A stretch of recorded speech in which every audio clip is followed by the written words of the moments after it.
Good afternoon, everybody. It's the last episode of the month, Friday, February 28th, 2025, and I've got all of your stories for your rush hour ride home. On today's episode, we'll discuss nepotism, a conversation we love to hear from. We love when celebrities try to pretend like they don't have it, but we'll hear from Patrick Schwarzenegger and then also Epstein. We've got a lot coming in from the new files being released. Is it a nothing burger? Flight logs will share what people are saying. And then in the Blake Lively versus Justin Baldoni never-ending saga, we've got Candace Owens firing back after a hit piece was made against her. I'm going to share the nuanced take where you're allowed to agree with somebody on one opinion and disagree with them on another. I'll break all that down, including, is there a hit piece being made about us right now? That's right. There's some stuff in the works we'll discuss. And Megyn Kelly, is she right? There's actually several stories where I now agree with her. Now, nothing of the sinister culture war issues, but it's making me want to go get my temperature checked. And then also we'll have some other conversations about governments as the European countries are all coming together as the U.S. begins to ramp up talks again to pursue those pesky Canadian tariffs. All these stories and more, it's coming up right now on The Rush. All right, somebody pray for Justin Timberlake. He cannot stay healthy. He has to cancel another show. Tells Ohio, I'm sorry, the flu got me. Here's what he said in his apology. You guys, I'm heartbroken. I have to cancel the show tonight. I went into soundcheck battling the flu, and now it's gotten the best of me. It kills me to disappoint you and my team who worked so hard to make this show happen. I want to reassure you, you'll be getting refunds for your tickets. I love you all. Well, hopefully he gets his sexy back regarding the flu. You know what I say, what goes around comes around. It's and the fact that he had to cancel Ohio again, I mean, this is tearing up my heart. He tried to say bye to the disease, but at sound check, he realized, I can't stop the feeling. I'll tell you what, if he does rebook a show in Ohio, you know who's going to be the first person in line to buy tickets? It's going to be me. All right, let's move it on. That was dumb. Here's a nepotism story for you. I've got Patrick Schwarzenegger. You know, he's making the news, doing that thing that nepo babies do where they try to pretend that they worked really hard. It's like, sure, everybody works hard. Just acknowledge you worked hard with also the last name of one of the most famous people to ever exist. So, because we all know when you're a Schwarzenegger, it's not, oh, are you related to? No, yeah, there's only one, right? Either way, here's what Kate Hudson had to say. She, of course, is the daughter of Goldie Hawn, and well, she's in the Nepo royalty. A joke about Nepo babies all around this show. Yeah. What's an assumption about being a Nepo baby that maybe people don't really get, or something that's misunderstood about it? Nepo baby in the arts doesn't really make sense because, you either like what people do or you don't. You can, get your foot in the door, you know certain people, you grew up with certain people, but, you're either gonna be someone that, makes it happen or not. Nepotism in business is a totally different thing to me because, this show, when you're carrying on a legacy, when it's a big, high-stakes business, when there's a lot of money involved, and then as the family, you sort of hire in family, whether it's succession, whether it's something now we're talking real nepotism, and that's a totally different beast. Nepo baby in the arts and all that, it's just, kind of was to undermine, I think, art, an artist. Nepotism is a real thing in this, so it's one of those things where you hope that people who are really qualified for certain jobs really should actually get those jobs, Now, I understand the point. You wouldn't want a doctor or a pilot to be a Nepo baby. You have to pass all the certifications and whatnot. I understand what she's saying, but at the same time, there's just no good answer when someone talks about Nepo baby. All you got to say is, yeah, I got to acknowledge that I got a head start because I come from a family that's already got the, levers and strings they can pull to make things happen for me. That's all you have to say. I just gave it to you. I just gave you the 5-second response. And it's look, if the most annoying thing in your universe is that you have to explain that you're a Nepo baby, then Just be happy you're not up at 4 a.m. getting ready for an Actors Equity audition because you got to wait in line with a whole bunch of other non-Nepo babies. It's not that you're less qualified or that you didn't perform well in the audition. It's that there is a sea of people that could also perform well in the audition, but they might be busy working a couple side jobs to break even because they don't have daddy or mommy with a trust fund paying them, or whatever, calling the casting director to say, can you get my son or daughter in? So Patrick Schwarzenegger says it's frustrating that people think he got White Lotus role due to Dad Arnold. He said, I've had 10 years of acting classes and hundreds of rejected auditions. Oh, boo-hoo. And look, I understand his point. You just can't address it because they're going to make articles that make you look even worse. Here's what he had to say. That are like, oh, he only got the role because his dad's in the industry. There'll be other people that'll say, well, I wonder what his dad paid him to get that job. What am I going to do? Convince all those people that that's not true? It's just such a waste of my energy. No, look, if you really wanted to make it, Patrick, not about nepotism, you would go with your middle name, like Patrick James, and not let anybody know that you're a Schwarzenegger. So it's not that you aren't good at what you do. Like I said, it's not that at all. And I'm not trying to be a hater. It's just casting people, if there's a coin flip, may choose you based on your Kennedy and Schwarzenegger connections than the Joe Blow. And that's just the way it's going to be. I'm never, ever going to convince everybody out there that I work hard, that I have my own values in life, that I want to make my own name for myself, that I don't do drugs, that I'm not a screw up, that I'm not a, bad, mean person, that I'm not, all these different things. You're just never going to convince, and everyone's going to always have their opinion of you no matter what.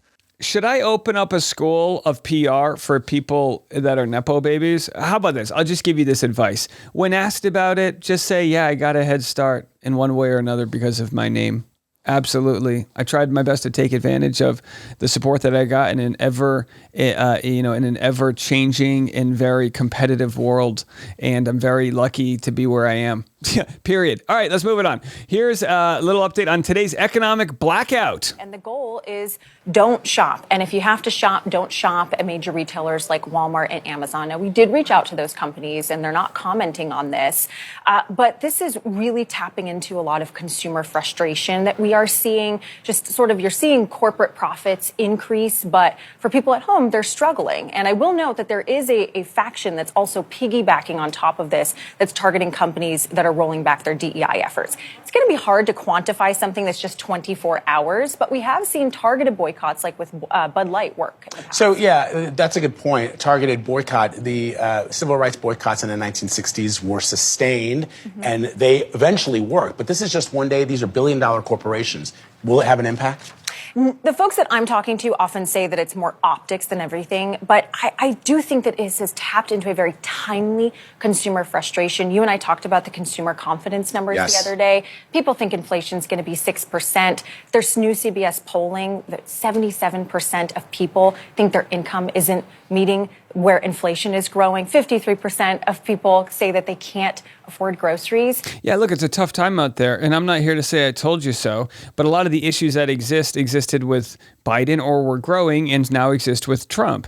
But it's only going to be made worse through tariffs, trade wars, and some of the policies that are going to continue to make life more unaffordable. And we're going to watch that happen. And that's happening right now. So people are already going to be sort of like holding on tight to their pocketbook, as we've seen Walmart's taken a dip, which is a huge indicator that we're approaching a recession. And I don't want that to happen, but a lot of economists say that the bubble of the stock market is as big as it's ever been since the late 1920s. So, there may be a lot of corrections that happen. There may be a lot of pain. So I think it's easy for people to say, you know what, I'm going to boycott. And just for their own personal conspicuous consumption, I think it's good for people to try to spend less, because we have these impulse purchases with Amazon. We can just buy anything we want. Maybe just once a week you just decide what to buy, and some of those impulses go away. So I don't know if we'll get any specific numbers on today's blackout.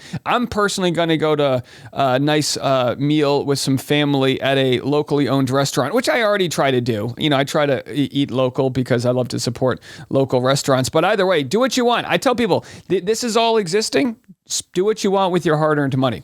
All right. Well, we have a measles update. It's not looking good. How concerned are you about this outbreak?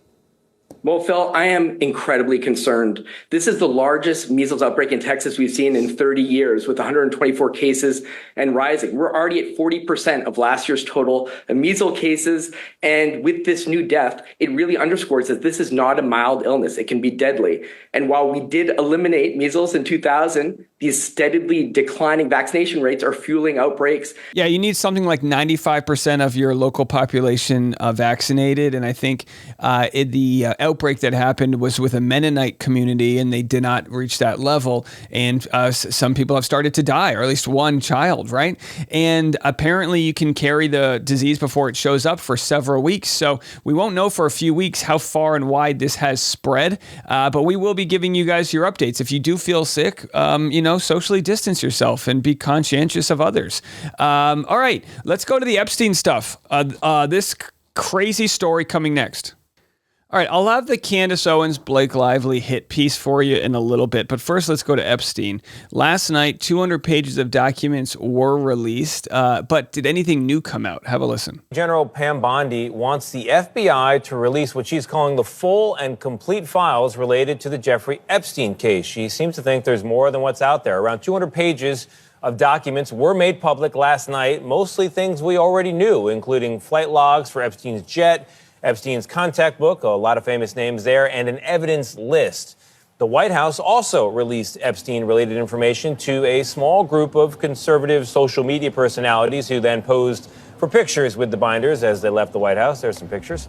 The disgraced businessman Jeffrey Epstein, of course, if you don't recall, was accused of running a sex trafficking operation involving underage girls, some as young as 14. Now, not only accused, when they raided his New York City townhouse, they found cameras set up, and the belief is that there's a lot of incriminating evidence from a lot of political leaders and people in power. And I say, share it. Let people know, because it's more important to know what crimes were committed than know who was on a flight log. You know, he's a private businessman. There was probably flights that a lot of people took where they're not criminals. So we need to be able to figure out the difference. 2 of the Epstein files dropped from the DOJ tonight. I just went through the flight logs. So there's 7 different documents the DOJ posted, totaling around 118 pages. Right off the bat, whoever wrote these flight logs needs to work on their handwriting because it's extremely difficult to read. And whoever scanned them needs to be fired because they did a terrible job as well. Regardless, let's get into the people of note that I found. There were 2 different flights with President Bill Clinton. He took trips with Jeffrey Epstein and Ghislaine Maxwell. One of the times he went to Morocco and then to Portugal, and then they flew back to New York. This was all in 2002, by the way.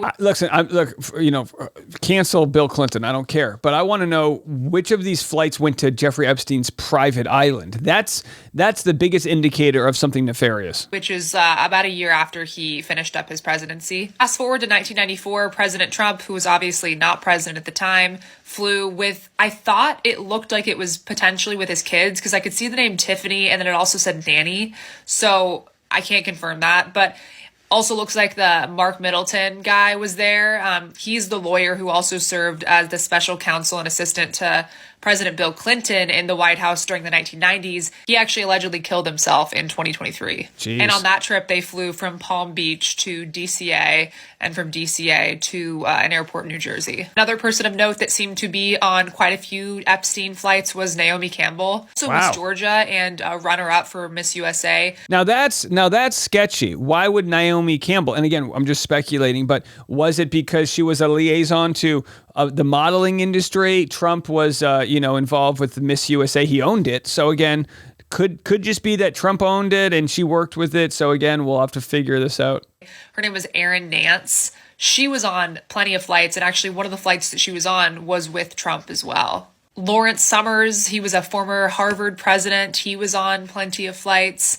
It also looked like, from my research, he had a close relationship with Epstein. And then there was plenty of names who were redacted. I'm really interested to know who these redacted names were, because if they're putting people like Bill Clinton and Donald Trump on these lists, who is actually getting the chance to have their name redacted? Yeah, seriously. Show the full effing list. And now the problem people have with this is that they shared redacted documents with conservative influencers only. Like, what the hell is that? Here is Megyn Kelly, and a broken clock can't be right twice a day. And this is one of the reasons why I do love Megyn Kelly. She's still able to call out people. It's just, I feel like she's blinded by a lot of cultural issues, but here she is calling out the fact that this is not fair. I do think the independence of the press is important. And I'm not sure I'm comfortable with the White House saying, this is who will cover me. And by the way, I mean, this is as close you're going to get to criticism of Trump. I'm not sure that I'm comfortable. That's like if I was trying to get in a fight with my wife and she's like, Dave, you're not pulling. Well, honey, I'm not sure that I'm comfortable with the tone shut the hell up. This is who I will allow to cover me at all. It's one thing to say to the AP, F you, you've lost your right to be in these intimate spaces.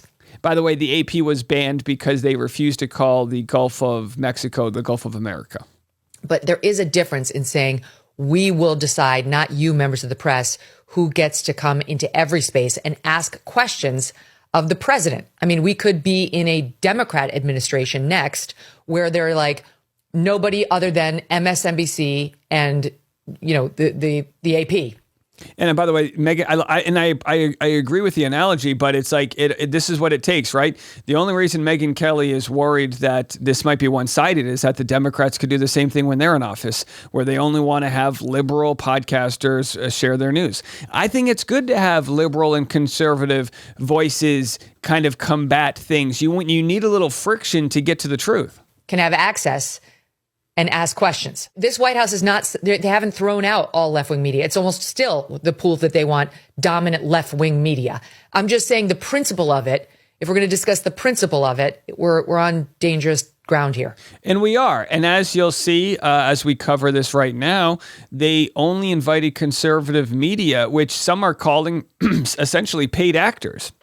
So Laura Loomer was on, talk about flight logs, was on the campaign trail with Donald Trump, but I guess she's not really been a part of the White House, and she calls out a lot of things. She said, basically, the Epstein files weren't released. The American people were lied to about a day one release. So they had to have an emergency gathering of paid social media influencers at the White House to convince the right that a promise made was kept.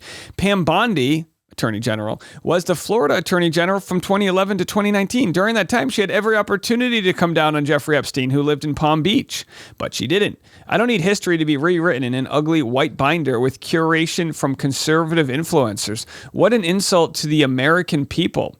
And then she shared this photo that is just a bunch of conservative influencers holding up this white binder with heavily redacted information. Give the people what they want. They need to know who was on those flights and why, and which flights were heading to Lolita Island or Lolita Express or whatever that Epstein Island was called. So that's what people want to see. All right, quick change of pace here. We have a relatively, rewarding story. After a grandmother suffered a crushed spine on a Harry Potter ride, she was awarded $7.25 million in damages. The belt was still moving, and her foot went on the belt, and then the other foot went on the stationary floor, and it knocked her off her feet, says the 74-year-old. So really sad, scary moment there, but good to see that they did what is right and paid her. I mean, sure, it probably took a lot of litigation, but hey, good win for the Hufflepuffs right there. All right. And another story where Megyn Kelly is on the right side. The Tampa Bay Young Republicans formally welcomed Andrew Tate to Florida. This is a man who was being indicted for sex trafficking charges in Romania. And they say that, they're happy to share him and he's allowed his free speech. And it's like, sure, he may be allowed his free speech, but the guy's a piece of shit. Regardless of those charges, he's a piece of shit. Megyn Kelly responded, "You've lost your way, boys," to the Tampa Bay Young Republicans. So good to see. I like to pat someone on the back when I see they've done something that I agree with. And Megyn Kelly today, and maybe only today, I can agree with. All right, let's get into Candace Owens, this story next. There's something about Americana, apple pie, country music, and hit pieces. And here we have a hit piece on Candace Owens. Candace Owens has gone mainstream, says The Cut. And of course, they post this behind a paywall. We went to 12feet.com, which is a way to freely access websites. The right-wing commentators' coverage of the Blake Lively and Justin Baldoni case has reached millions of viewers.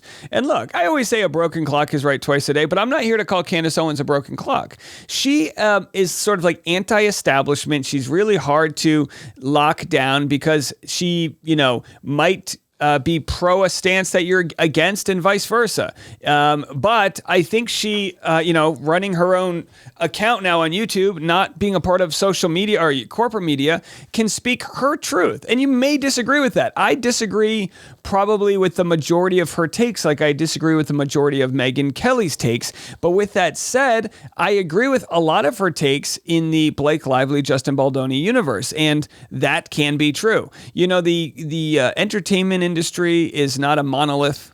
The political world is not a monolith. It's not agree with all the left-leaning ideas or agree with all the right-leaning. You can be a free speech absolutist who wants universal health care. The Bernie Sanders to Trump pipeline is real, no matter what people want to say. That is a path a lot of people took that want an anti-established person, and that's why Candace Owens is popular.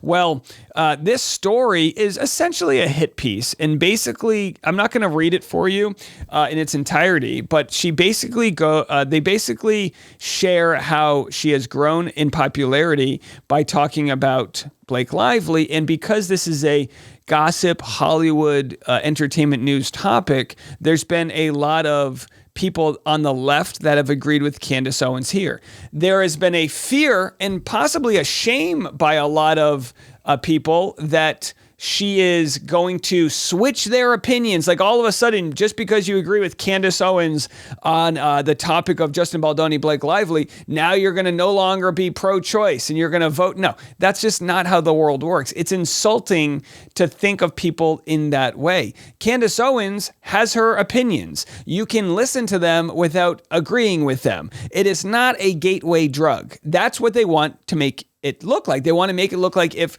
a right-wing commentator or a left-wing commentator says something that it's going to introduce you to all these new ideas. You're going to end up believing what you want to believe based on your own critical thinking skills. So Candace Owens responds to this hit piece, and she says, "Media is having a meltdown that I've gone mainstream. They must feel so powerless given the fact that they gave it their best effort to brainwash the masses into believing I was literally Hitler last year, and now I own all my own content." Now, look, she's got, like I said, I don't agree with her targeting France's first lady. I don't understand the point of the bandwidth being used to go after it's like, who cares? They're adults, like that whole story. I don't understand the importance of it.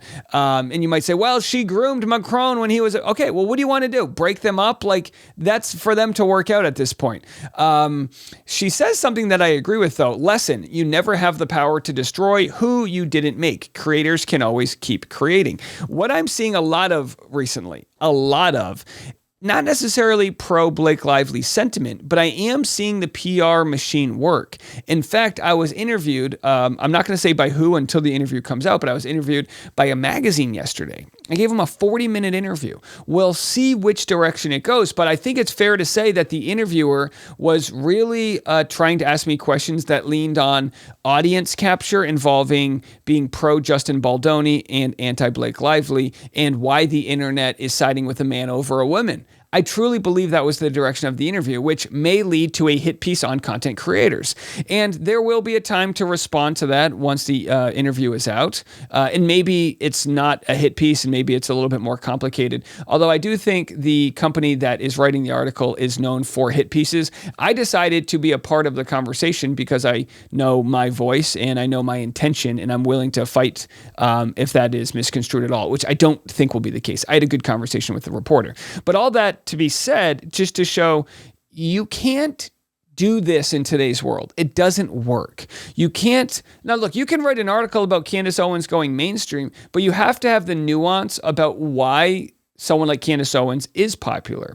And they're popular because they're having tough conversations, long-form conversations on their own dime, with their own bandwidth. And people really respect that, even if they don't agree with it. They know that Candace Owens or Megyn Kelly is going to share what they believe. Now, with Megyn Kelly, I think she's caught up in a lot of cultural war issues. Like, let's talk about getting food prices down for the middle class and stuff like that. Let's not worry so much about like hunting who's in whose bathroom. That to me is like just such a wasted topic. But you do see that at least they're not bought by CNN or Fox News or the big pharmaceutical industry. They're giving you their opinions, and whether you agree or not, that's the closest we have to free speech. And I think we should embrace it. So shame is a motivating factor, and I see how shame is being used in some of the subreddits and discussions online to say, oh boy, all of these left-leaning people are now agreeing with Candace Owens. She's using this topic to be able to lure them over to her side. Hogwash. With regard to, the multidimensional sort of opinions that people have. This is not the way the world works. I will be prepared to defend myself as we continue to discuss content creators getting taken out at the knees by legacy media and by how rich of the cut, right? So they make this article essentially, kind of bashing Candace Owens in one way or another. But what they're doing is they're attaching their name to Candace Owens. It's the same as bashing Joe Rogan it's like that sort of parallel, lecherous attitude where they need us more than we need them. It was the same thing when I was in that Time magazine interview last year. They needed me because they needed my fan base to click on the article, because who the hell's reading Time magazine other than your grandma? No offense, grandma out there. No one's reading that shit anymore.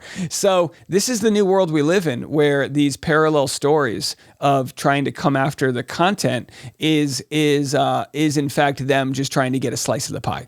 All right. Well, this is going to be a little bit longer. So if you enjoy what we're doing and want to donate to the channel, please go to patreon.com/Dave Neal. By the way, if possible, I need to check with my lawyer. I think it's almost probable I can share with you guys the full 40-minute interview that I did with the magazine in question. I'm going to wait for that interview to come out, but I will share it first with Patreon. Patreon eats first. Patreon.com/Dave Neal. And they'll hear the full interview. All right, let's go to a different story. Here's Governor Hochul from New York speaking about Trump and his decision to ban her new traffic laws. She says, I thought we were all about states' rights issues. Have a listen to this. Administration has said that it should be up to the states to decide whether women can control their own bodies, right? States should decide whether they should control their own bodies. But they're telling me as a state that I can't control my own traffic, that I have to go to them for approval to control traffic in New York City and deal with a paralyzing congestion problem that we're trying to, after decades of people talking about it. We finally got it done, and guess what? It is working. And by the way, my complicated issue on this take, and I've had people bring this up to me. They say, "Well, Dave, if you want, abortion to be legal everywhere, then how come you're not okay with this?" And my response to that is, I think with the rights to choice, I think there should be a practical limit that after 15 weeks, whatever the cutoff is, you need some sort of quick turnover tribunal to approve an abortion, just to make sure it's done under the right circumstances. Having some oversight is what I'm trying to say.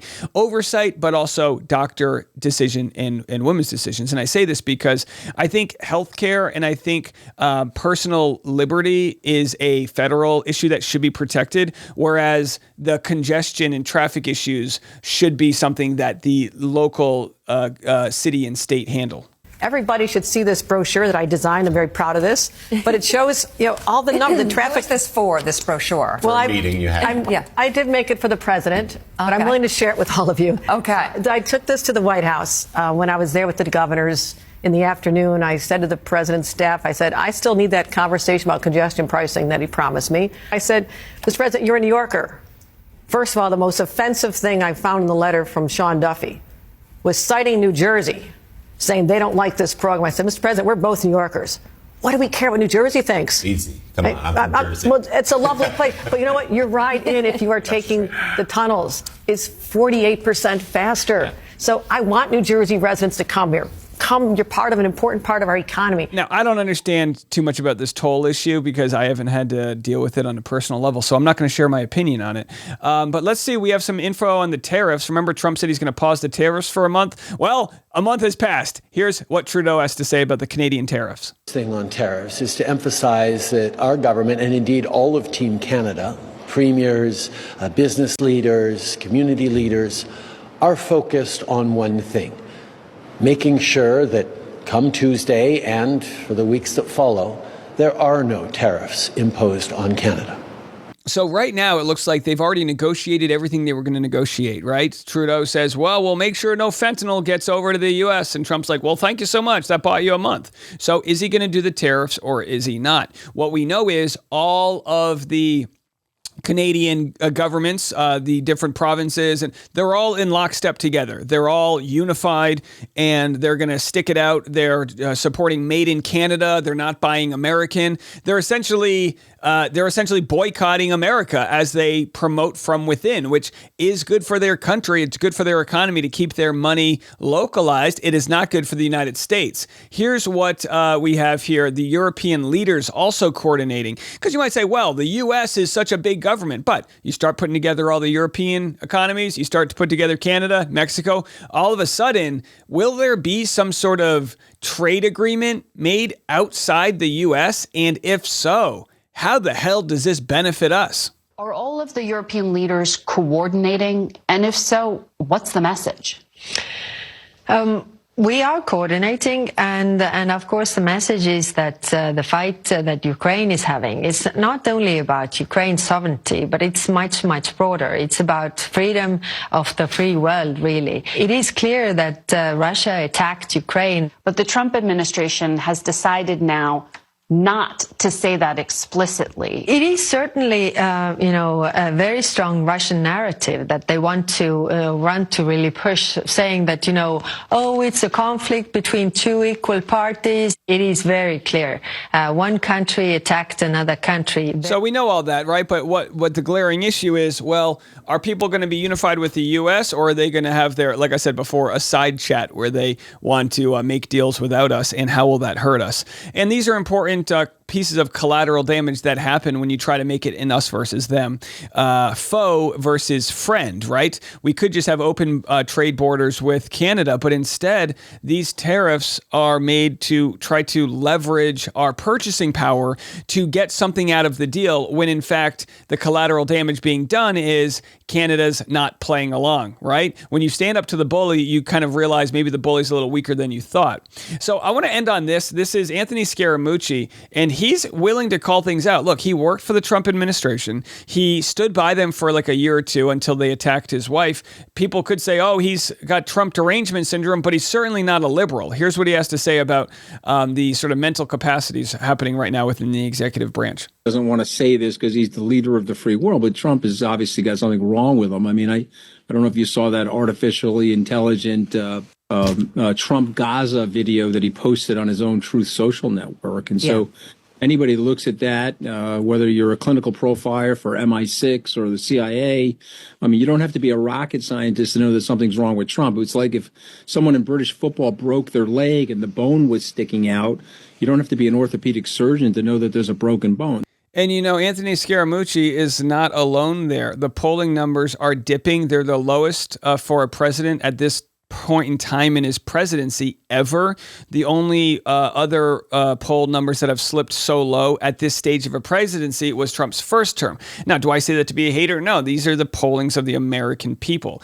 Are Trump's decisions that he's making right now leading to an exodus from not just his branch, but from that whole ideology? We'll see for sure at the midterm election where there could be a wave heading in an opposite direction. But either way, when it comes to the simple sort of tenets of Make America Great Again, it's about building America back and building the economy back. So people wonder, why does a Trump Gaza rebuild, what does that have anything to do with the United States? And what do these tariffs have to do with the United United States, if they're just going to increase inflation, how does this make America better?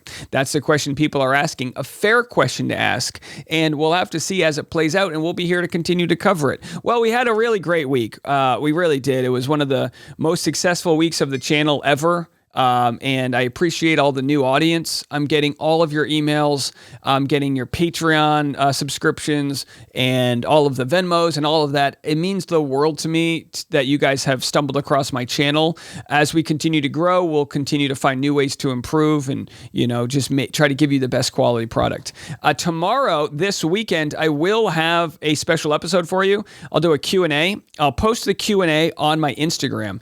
Ask me anything you want. We got a whole lot of new people out there. You can ask me about Blake Lively, the economy, my personal life, whatever I feel comfortable answering, I will. So that's on Instagram at @dneils. Go there and you'll see my little Q&A button and you can ask me a question and I'll have that up on the audio only podcast first. So you can go to this description of this video or search Rush Hour on Apple or Spotify and you'll get that extra long episode for you where you can learn a little bit more about me and what we do over here. All right. If you're new, you might not know this, but on Fridays, on behalf of being against corporate power, we like to take it back. We like to fight the machine. So when we leave office today, I need you guys to do this with me. You can do it under your breath, you can mouth it, or you can scream it at the top of your lungs. I want you to walk out of that office, put your middle fingers up, and tell your boss to go fuck themselves. I'm Dave Neal. This is The Rush.